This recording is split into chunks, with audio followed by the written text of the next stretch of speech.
Pour Donald Trump et son administration, c'est une course contre la montre. En vertu de la loi sur les pouvoirs de guerre votée en 1973, les présidents américains ont un délai de 60 jours pour obtenir l'autorisation du Congrès et poursuivre les opérations militaires qu'ils ont déclenchées. Une disposition qui devrait s'appliquer dès aujourd'hui dans le conflit avec l'Iran. Mais hier au Sénat, à majorité républicaine, le gouvernement a fait part de son interprétation contestée de la loi.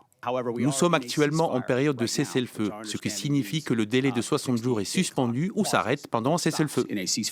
Des arguments rejetés par les démocrates. Ils rappellent de leur côté que les États-Unis continuent d'imposer un blocus maritime du détroit d'Ormuz. Mais pour la 6e fois depuis le début de la guerre contre l'Iran, le Sénat américain a rejeté leur proposition visant à limiter les pouvoirs militaires de Donald Trump. Pourtant, selon des juristes américains, passé le délai des 60 jours sans autorisation du Congrès, la guerre devient théoriquement illégale.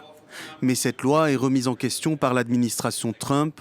En janvier déjà, son vice-président J.D. Vance l'a qualifié de factice et d'inconstitutionnel.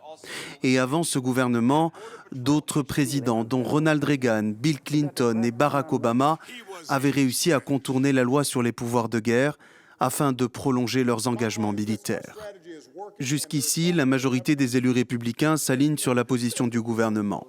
Mais certains ont prévenu que passé le délai de 60 jours, ils pourraient exiger de l'exécutif l'obtention d'une autorisation du Congrès pour poursuivre l'opération militaire en Iran.